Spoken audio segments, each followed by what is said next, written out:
This line that you see here moving up and down shows us one of the most important relationships in financial markets. It is the performance of the US stock market measured against the price of gold, and we've just seen it plunge down to the lowest level in over 5 years. This is potentially marking the beginning of a generational transfer of wealth that is going to be taking place over the coming years. The people who take advantage of this will come out significantly wealthier. We can look at the stock market measured in gold prices over the last 100 years and see that there's been multiple large moves down in this ratio. Most of these have been associated with some kind of systemic financial crisis like the Great Depression, the dot-com bust, and the 2008 financial crisis, or with periods where inflation was out of control like during the Great Stagflation of the 1970s.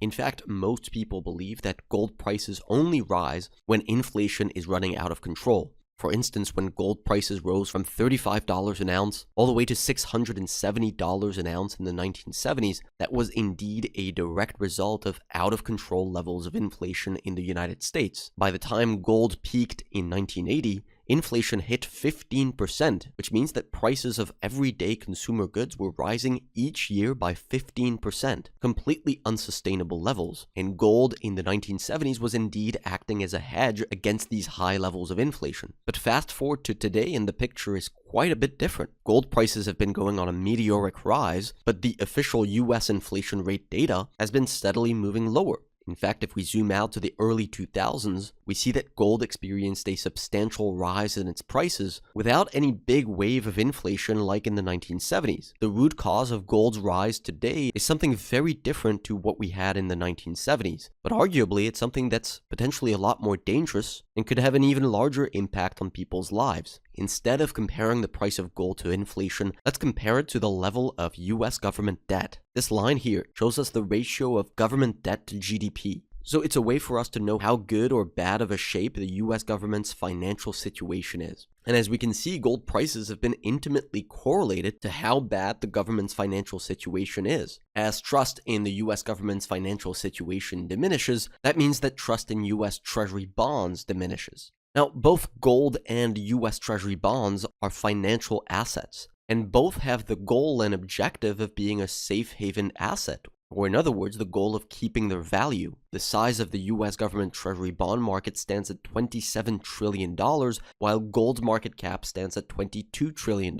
So here we understand why, as trust in Treasury bonds diminishes, that has been directly benefiting gold's rise since the early 2000s. It is a direct result of the government debt crisis that has been unfolding for decades. Now, the question is, how bad is all of this going to get, and what does it mean for the stock market? This right here is the official projection from the Congressional Budget Office of the debt to GDP ratio over the next few decades. Most official government and third-party projections suggest that the government's financial situation is going to keep on getting worse. This is due primarily to long-term structural issues like an aging population, which is going to increase spending on social security and health benefits, but also rising costs on interest payments, as well as taxes that are generally too low to keep up with all of this spending. Clearly, this isn't a very sustainable situation and could possibly end quite badly. So we're going to look at 4 potential scenarios for how all of this could play out, and then I'm going to highlight which one is the most likely under the current administration. Scenario A.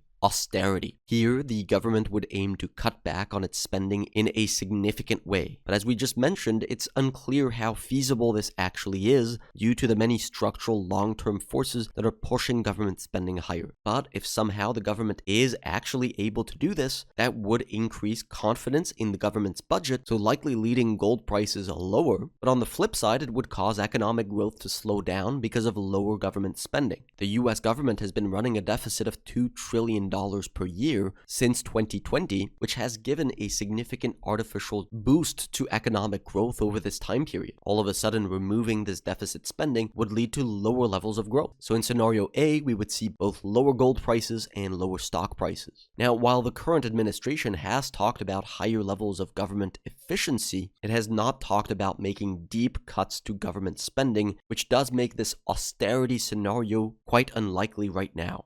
Scenario B, the government decides to increase taxes in a substantial way in order to keep up with its spending. This would of course be extremely unpopular and would likely damage economic growth significantly, as it would directly reduce the purchasing power of the average American. It would cool down concerns regarding the government's budget and so stop gold from rising so aggressively. So the impact of this scenario would be very similar to scenario A, where both gold and stocks would be likely moving lower in this scenario. Now, as far as we know, this is probably the least likely scenario with the current administration. If anything, Donald Trump has talked about reducing taxes, certainly not raising them.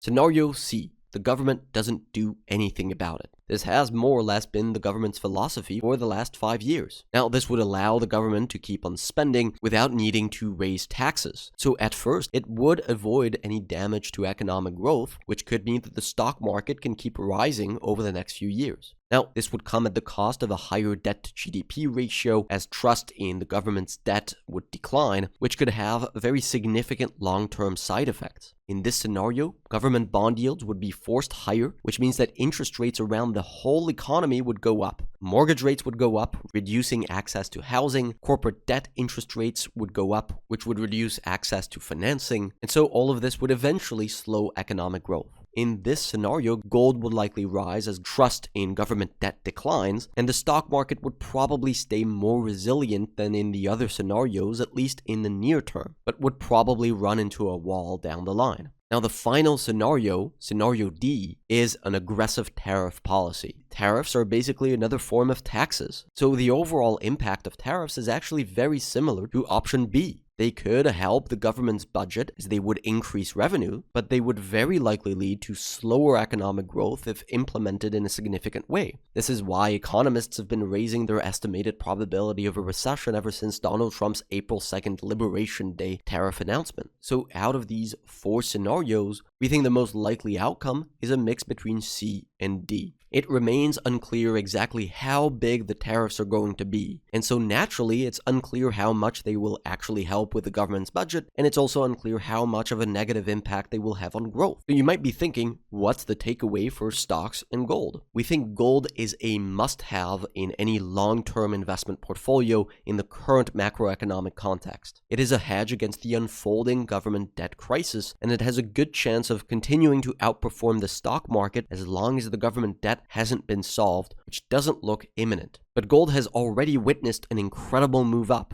and we actually think that in the short term, this isn't a great place to be betting long on gold. This is why we actually closed all of our long trades on gold very recently on our website. We had exposure to 2 gold mining companies, WPM and AEM. We also had exposure to a leveraged gold ETF that we just closed for a 50% gain. Now, could gold continue moving higher in the short term? Of course it could, but we're now going on the sidelines here, and we'll be looking to get back in once price has had a chance to consolidate a little bit. When it comes to the stock market, we also believe it should be part of any long-term investment portfolio, and the recent correction in stocks has been an opportunity to dollar cost average down into long-term positions. In the near term, however, we think the news from tariffs could still take some time to get digested by the market and possibly cause some choppy price action over the coming weeks. We're constantly scouting the market for trading opportunities, and we've already been able to lock in some pretty incredible profits just over the month of April. You can check out the results of all of our closed trades for 2024 on our homepage and join our service.